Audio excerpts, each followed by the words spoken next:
Hi friends, welcome back to Subhiksha Samayalarai. நான் உங்கள் ஐஸ்வர்யா. இன்றைக்கி நம்ம பார்க்கக்கூடிய ரெசிபி சிக்கன் நூடுல்ஸு தான். எல்லாருக்குமே இது ரொம்ப பிடிக்கும். அதை ரெஸ்டாரண்ட் ஸ்டைலில் எப்படி பர்ஃபெக்டாக செய்யலாங்கிறத பார்த்தலாம். வாங்க வீடியோக்குள்ளே போயிடலாம். ஃபஸ்ட்டு ஸ்டவ் பற்ற வச்சுட்டு ஒரு கடாயில் 2 லிட்டர் அளவுக்கு தண்ணி சேர்த்துக்கிட்டேன். இப்போ அந்த தண்ணியில் 1/2 டீஸ்பூன் அளவுக்கு சால்ட்டு சேர்த்துக்கலாம். கூடவே 2 ஸ்பூன் அளவுக்கு ஆயில் சேர்த்துக்கலாம். நான் ரீஃபைண்ட் ஆயில் சேர்த்துருக்கேன்.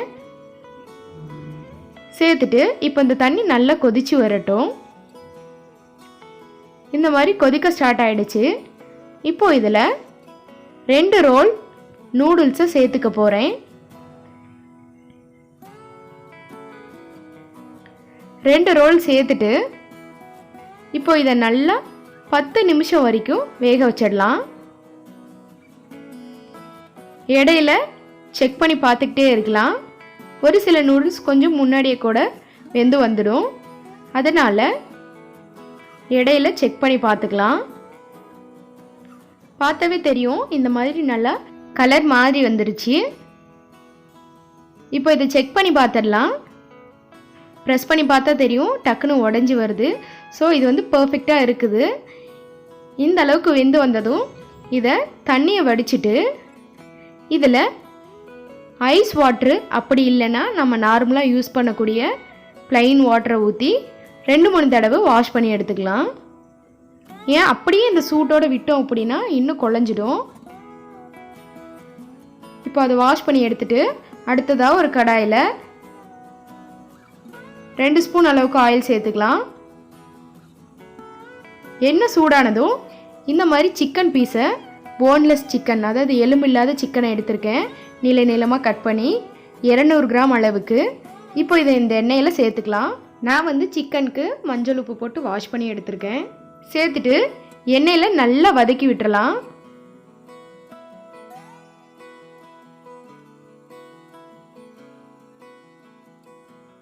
இப்போ இந்த சிக்கனுக்கு தேவையான அளவு சால்ட்டு சேர்த்துக்கலாம். ஒரு 1/4 டீஸ்பூன் அளவுக்கு நான் சேர்த்துருக்கேன்.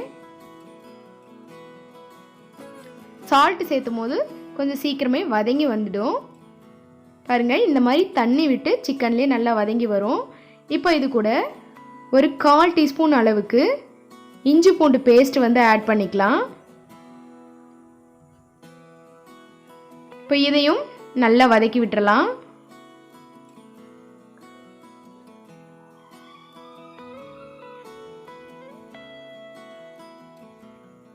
நல்லா வதக்கி விட்டுட்டு இதில் இருக்க தண்ணி எல்லாம் குறைஞ்சி நல்லா ட்ரை ஆகிற அளவுக்கு வதக்கிடலாம்.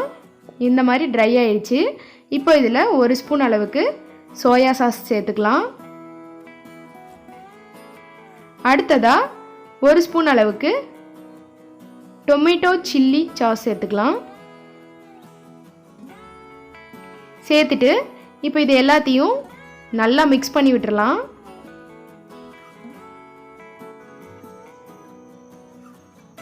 இந்த சாஸஸ் எல்லாமே அந்த சிக்கன் பீஸில் நல்லா அப்ளை ஆகிடும்.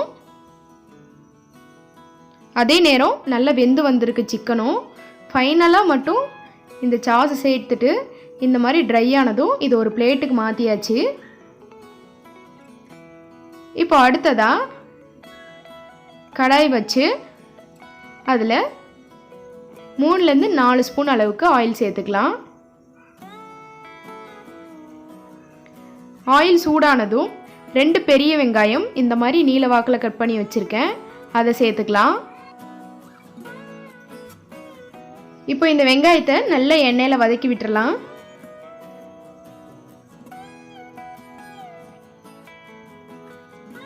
இந்த மாதிரி நல்ல கலர் மாறி வர அளவுக்கு இதை வதக்கி எடுத்துக்கலாம்.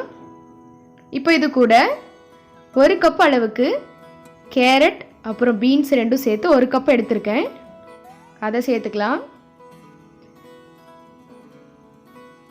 நான் வந்து கேரட் இந்த மாதிரி நீல வாக்குலையும் பீன்ஸ் இந்த மாதிரி குறுக்க கட் பண்ணி வச்சுருக்கேன். உங்களுக்கு எந்த ஷேப்பில் வேணுமோ அந்த மாதிரி கட் பண்ணிக்கலாம். இப்போ இந்த கேரட்டையும் பீன்ஸையும் 1 நிமிஷம் வரைக்கும் நல்லா எண்ணெயில் வதக்கி விட்டுக்கலாம். இது நல்லா இந்த அளவுக்கு வதங்கி வந்ததும் 1 கப் அளவுக்கு முட்டைக்கோஸ் சேர்த்துக்கலாம். சேர்த்துட்டு இதையும் நல்லா எண்ணெயில் வதக்கி விட்டுக்கலாம்.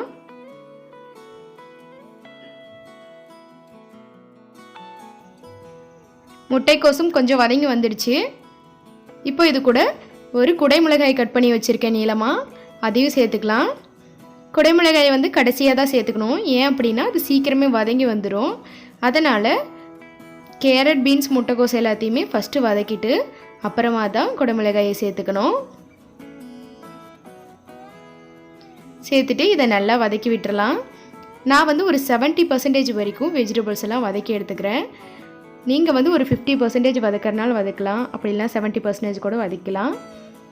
இப்போ இதில் 1 ஸ்பூன் அளவுக்கு சோயா சாஸ், 1 ஸ்பூன் அளவுக்கு டொமேட்டோ கெச்சப் சேர்த்துக்கிறேன், 1 ஸ்பூன் அளவுக்கு க்ரீன் சில்லி சாஸ் சேர்த்துக்கிறேன். எல்லாத்தையும் சேர்த்துட்டு நல்லா மிக்ஸ் பண்ணிக்கலாம்.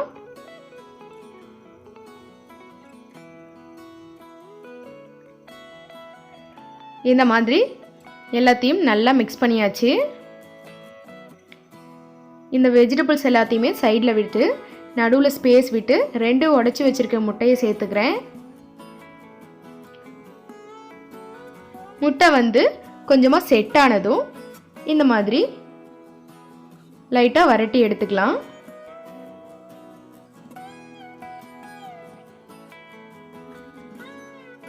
இப்போது இந்த வெஜிடபிள்ஸையும் முட்டையும் ஒன்றா சேர்த்துக்கலாம்.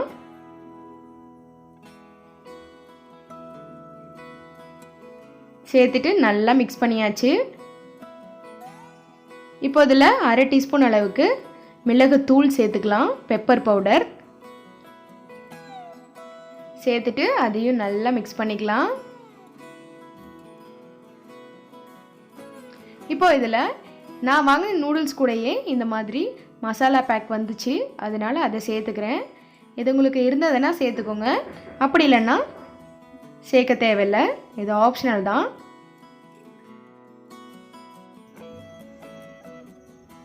இப்போ இதை எல்லாத்தையும் நல்லா மிக்ஸ் பண்ணி விட்டாச்சு.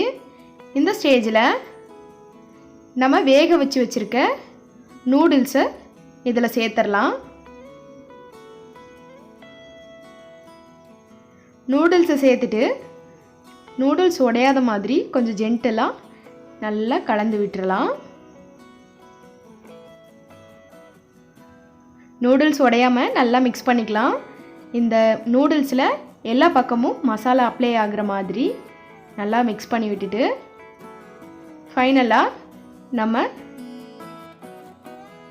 சிக்கன் பீசஸை இதோட சேர்த்துட்டு அதையும் நல்லா மிக்ஸ் பண்ணிக்கலாம். அதையும் மிக்ஸ் பண்ணிட்டா நம்ம சூப்பரான ரெஸ்டாரண்ட் ஸ்டைலில் நூடுல்ஸ் ரெடி ஆகிடுச்சு. கண்டிப்பாக ட்ரை பண்ணி பாருங்கள். இந்த வீடியோ உங்களுக்கு பிடிச்சிருந்துச்சுன்னா லைக் பண்ணுங்கள், ஷேர் பண்ணுங்கள், கமெண்ட் பண்ணுங்கள். சுபிக்ஷா சமையலறையை சப்ஸ்கிரைப் பண்ணாதவங்க சப்ஸ்கிரைப் பண்ணிக்கோங்க. கூடவே பெல் ஐக்கானை கிளிக் பண்ணி ஆல்ங்கிற ஆப்ஷனை கிளிக் பண்ணிக்கோங்க. அப்போ தான் நான் போடக்கூடிய வீடியோவோட நோட்டிஃபிகேஷன் உடனுக்குடனே உங்களுக்கு வரும். அடுத்ததாக உங்கள் ஒரு நல்ல வீடியோவோட மீட் பண்ணுறேன். Thank you so much for your வாட்சிங்.